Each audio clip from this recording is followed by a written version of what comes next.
بسم اللہ والحمد للہ والصلاة والسلام علی رسول اللہ۔ تاریخ امت مسلمہ، مصنف مولانا محمد اسماعیل ریحان، استاذ تاریخ اسلام جامعۃ الرشید۔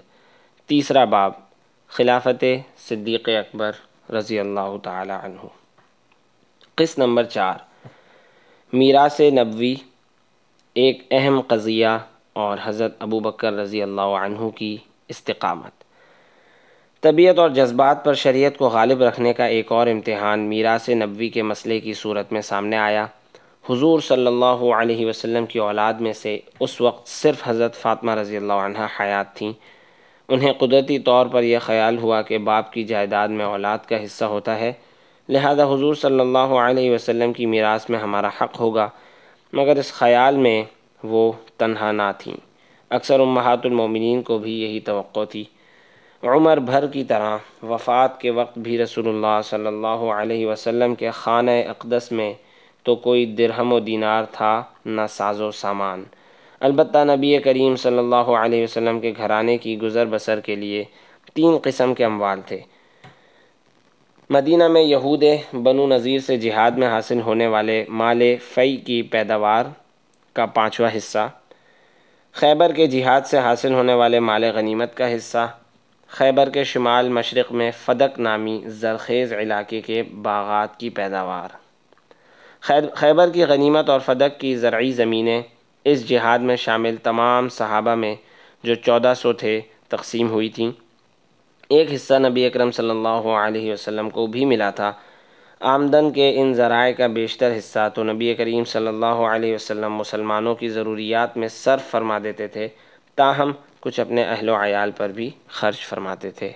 حضرت فاطمہ رضی اللہ عنہا اور امہات المومنین ان ذرائع آمدن کو میراث نبوی سمجھ کر توقع کرنے لگیں کہ ان سے ایک حصہ ان کی ملکیت میں دے دیا جائے گا، مگر یہاں شرعی مسئلہ کچھ اور تھا۔ بنو نذیر والے زمین تو مال فی کی تھی جو اللہ کے رسول کی ملکیت نہیں تھی بلکہ ان کی تولیت میں تھی۔ نبی کریم صلی اللہ علیہ وسلم کے بعد وہ خود بخود مسلمانوں کے شرعی خلیفہ کی تولیت میں آ گئی تھی۔ وہ اپنی ثوابدید کے مطابق ان کی آمدن اہل بیت پر خرچ ضرور کر سکتے تھے، مگر اسے کسی کی ملکیت نہیں بنا سکتے تھے۔ جہاں تک خیبر اور فدق کے حصے کا تعلق ہے، وہ حضور صلی اللہ علیہ وسلم کی ملکیت میں ضرور تھا، مگر نبی کریم صلی اللہ علیہ وسلم واضح طور پر فرما گئے تھے، اِنَّا مَعْشَرُ الْأَنْبِيَاءِ لَا نُوَرِّثُ مَا تَرَكْنَا صَدَقَةٌ۔ ہم انبیاء کی جماعت کا کوئی وارث نہیں ہوتا، ہم جو چھوڑ جائیں وہ صدقہ ہوتا ہے۔ یعنی گزشتہ امتوں کے پیغمبروں کے لیے بھی یہی حکم تھا کہ ان کی ملکیت میں اگر دنیا کی کوئی چیز رہ بھی جاتی تھی تو ان کی وفات کے بعد ان کے ورثاء میں تقسیم نہیں کی جاتی تھی، بلکہ ان کا مصرف صدقہ کے سوا کچھ نہیں تھا۔ اس میں اللہ کی طرف سے ایک بڑی حکمت یہ تھی کہ رسولوں کے منکروں کو کہیں یہ کہنے کا بہانہ نہ مل جائے کہ منصب رسالت بھی اہل و عیال کو پالنے اور اپنے خاندان کو مالا مال کرنے کا ایک ڈھونگ ہوا کرتا ہے۔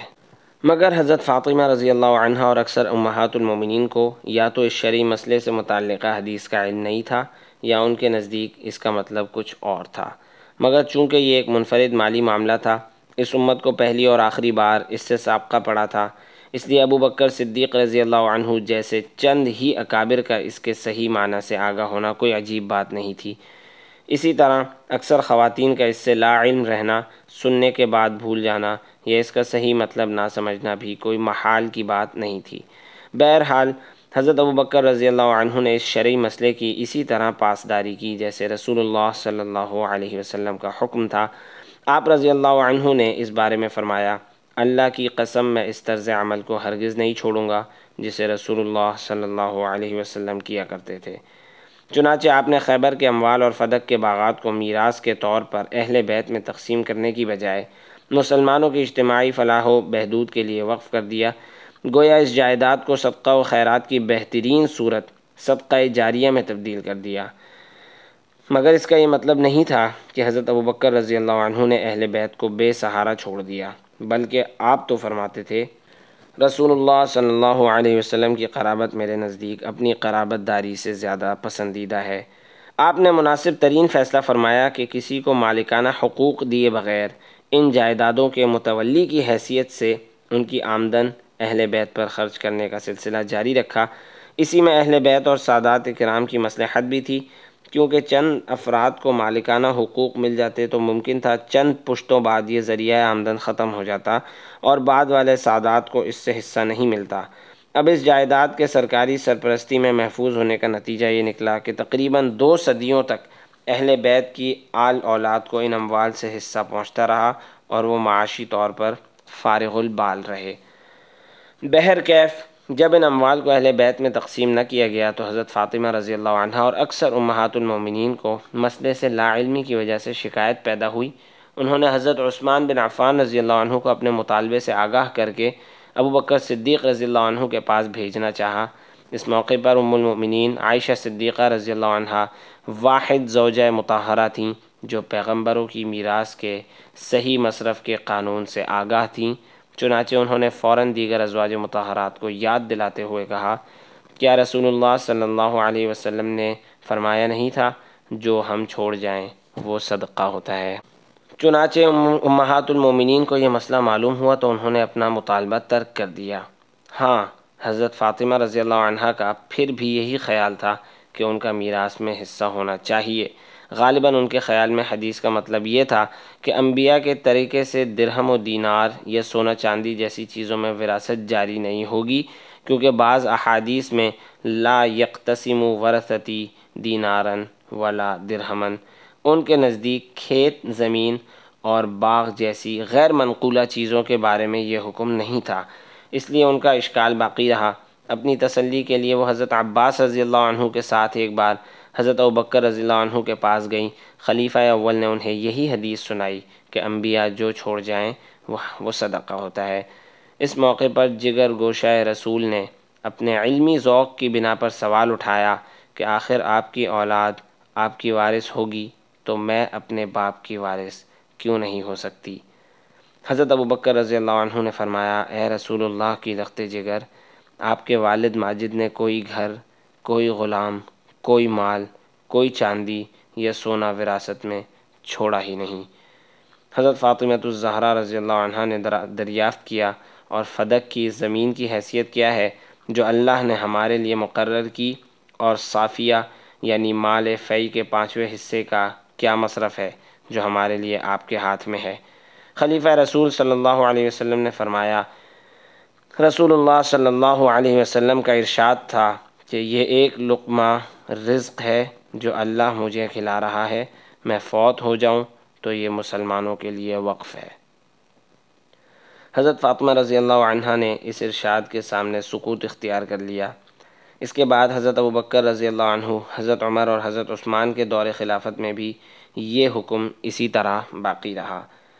حضرت عمر رضی اللہ عنہ کے دور خلافت میں حضرت علی اور حضرت عباس رضی اللہ عنہما نے ان سے اس قضیے میں دوبارہ بات کی تھی، مگر حضرت عمر رضی اللہ عنہ کے دلائل کے سامنے یہ دونوں حضرات خاموش ہو گئے تھے۔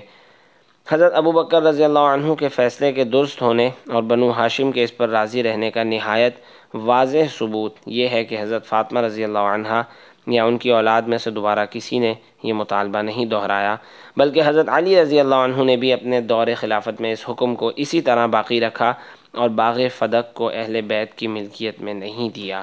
اگر یہ واقعی بنو ہاشم کا حق ہوتا تو حضرت علی رضی اللہ عنہ کو اپنے دور میں پورا اختیار تھا کہ یہ حق حقدار کو دے دیتے۔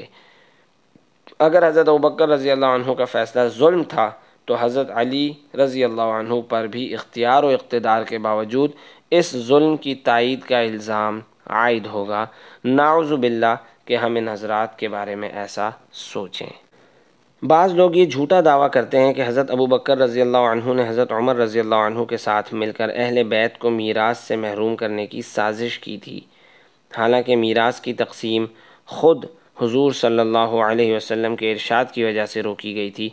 پھر یہ تاثر انتہائی گمراہ کن ہے کہ صرف حضرت فاطمہ رضی اللہ عنہ کو محروم کیا گیا، در حقیقت امہات المومنین میں سے بھی کسی کو میراث نہیں ملی۔ اگر حضرت ابوبکر و عمر رضی اللہ عنہما میراث تقسیم کرواتے تو اس میں ان کا اپنا فائدہ تھا کہ ان کی بیٹیاں حضرت عائشہ اور حضرت حفصہ رضی اللہ عنہما بھی حصہ پاتیں، مگر انہوں نے تمام مصلحتوں کو بالائے طاق رکھ کر فرمان نبوی کی تعمیل کی۔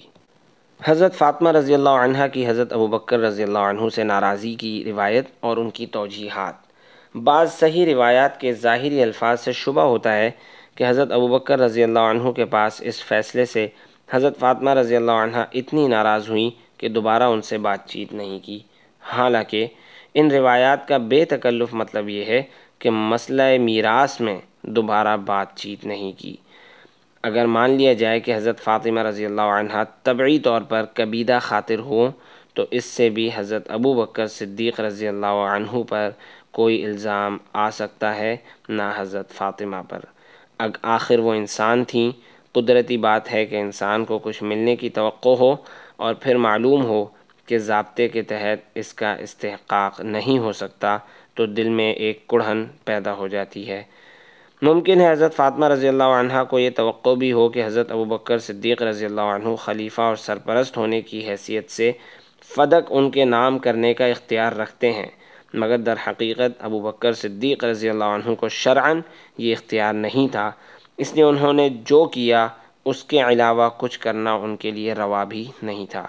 اگر انسانی فطرت کے مطابق حضرت فاطمہ رضی اللہ عنہ کو کچھ حزن و ملال ہوا ہو تو یہ ناممکن نہیں، مگر ایسا ہرگز نہیں ہوا کہ یہ مال قطع تعلق تک جا پہنچا۔ سکوت الگ چیز ہے اور سلام و کلام بند کر دینا الگ بات۔ سلام و کلام بند کرنا تب ثابت ہوتا جب ان کا پہلے حضرت صدیق اکبر رضی اللہ عنہ سے اکثر ملنا جلنا ہوتا اور اس مسئلے کے بعد یہ سلسلہ ختم ہو جاتا۔ ظاہر بات ہے کہ ابوبکر رضی اللہ عنہ ان کے لیے غیر محرم تھے، پہلے بھی وہ ان سے شدید ضرورت کے بغیر نہیں ملتی تھیں تو اب کیوں ملتیں؟ حضرت ابوبکر رضی اللہ عنہ سے حضرت فاطمہ رضی اللہ عنہ کے نہ ملنے کی ایک اور بڑی وجہ یہ بھی تھی کہ حضرت فاطمہ رضی اللہ عنہ اپنے والد کی وفات کے بعد غم و اندوہ میں ڈوبی رہتی تھیں۔ اسی دوران وہ بیمار پڑیں اور 6 ماہ بعد دنیا سے چل بسیں۔ ادھر ابوبکر صدیق رضی اللہ عنہ اس وقت مرتدین اور منکرین ختم نبوت سے جنگوں اور ایران و شام کے لیے لشکر کشی جیسے اہم ترین امور میں مصروف تھے، اس لیے رسمی ملاقاتوں کا وقت کہاں نکل سکتا تھا۔ حضرت فاطمہ رضی اللہ عنہ کی حضرت ابوبکر رضی اللہ عنہ سے رضامندی کا ثبوت۔ یہ ثابت ہے کہ حضرت ابوبکر صدیق رضی اللہ عنہ حضرت فاطمہ رضی اللہ عنہ کی بیمار پرسی کے لیے ان کے گھر تشریف لے گئے تھے۔ حضرت ابوبکر رضی اللہ عنہ کی گھر تشریف آوری اور خبرگیری سے حضرت فاطمہ الزہرا رضی اللہ عنہ کو تسلی ہوئی، بعد میں بھی وہ ان سے راضی رہیں۔ حضرت فاطمہ رضی اللہ عنہ کو حضرت عائشہ رضی اللہ عنہ پر کامل اعتماد تھا۔ یہ بھی ثابت ہے کہ فاطمہ رضی اللہ عنہ کے ام المومنین عائشہ صدیقہ رضی اللہ عنہ سے آخر تک اتنے اچھے مراسم تھے کہ راز کی باتیں بھی ان سے کہہ دیا کرتی تھیں۔ چنانچہ جب ام المؤمنین نے پوچھا کہ رسول اللہ صلی اللہ علیہ وسلم نے وفات سے پہلے تمہارے کان میں کیا کہا تھا کہ تم پہلے روئیں اور پھر ہنس دیں، تو جواب دیا، انہوں نے پہلے اپنی وفات کی خبر دی جس سے مجھے رونا آ گیا، پھر بتایا کہ میرے گھرانے میں سے سب سے پہلے تم مجھ سے حامل ہوگی، اس پر میں ہنس دی۔ اگر فاطمہ رضی اللہ عنہ کو ابوبکر رضی اللہ عنہ سے ناراضی ہوتی تو ان کا اپنے گھر آنا پسند کیوں فرماتیں اور ان کی بیٹی سے راز کی باتیں کیوں کرتیں؟ حضرت علی رضی اللہ عنہ کا حضرت ابوبکر رضی اللہ عنہ سے اظہار محبت۔ اسی طرح حضرت علی رضی اللہ عنہ نے اپنی دوسری بیوی لیلہ بنت مسعود سے تولد ہونے والے ایک بیٹے کا نام ابوبکر رکھا۔ حضرت ابوبکر صدیق رضی اللہ عنہ کی وفات ہوئی تو ان کے بیٹے محمد بن ابی بکر 2.5 سال کے تھے۔ حضرت علی نے انہیں اپنا منہ بولا بیٹا بنا کر پالا۔ کیا یہ حضرت علی رضی اللہ عنہ کی حضرت ابوبکر رضی اللہ عنہ سے محبت کا واضح ثبوت نہیں؟ سچ یہ ہے کہ حضور صلی اللہ علیہ وسلم کی جگر گوشہ اور اہل بیت کو خلفائے راشدین کا مخالف باور کرانے والے ان ہستیوں کی عظمت کردار سے واقف ہی نہیں ہیں۔ حضرت فاطمہ الزہرا رضی اللہ عنہ کی وفات۔ خلافت صدیقی کے 6 ماہ 3 رمضان 11 ہجری کو حضرت فاطمہ رضی اللہ عنہ کی وفات ہو گئی۔ ایک روایت کے مطابق نماز جنازہ حضرت علی رضی اللہ عنہ نے اور دوسری روایت کے مطابق حضرت ابوبکر صدیق رضی اللہ تعالی عنہ نے پڑھائی۔ حضور اکرم صلی اللہ علیہ وسلم کی رحلت کا حضرت فاطمہ رضی اللہ عنہ کے دل پر گہرا اثر تھا۔ اکثر یہ شعر پڑھا کرتی تھیں، صبت علی مصائب لو انہا صبت علی الایامی سرن لیالیا، مجھ پر ایسے مصائب ٹوٹے کہ اگر وہ دنوں پر نازل ہو جاتے تو دن بھی رات بن جاتے۔ حضور صلی اللہ علیہ وسلم کی وفات کے بعد آپ کو کبھی کسی نے ہنستے ہوئے نہیں دیکھا، غم و اندوہ سے اندر ہی اندر گھلتی رہیں۔ صحیح قول کے مطابق آپ کی عمر 28 برس تھی۔ تو دوستوں، اگر آپ نے ابھی تک چینل سبسکرائب نہیں کیا تو ابھی چینل کو سبسکرائب کیجئے، اور ہاں، اگر آپ کو ویڈیو پسند آئی تو لائک اور کمنٹ کرنا نہ بھولیے گا۔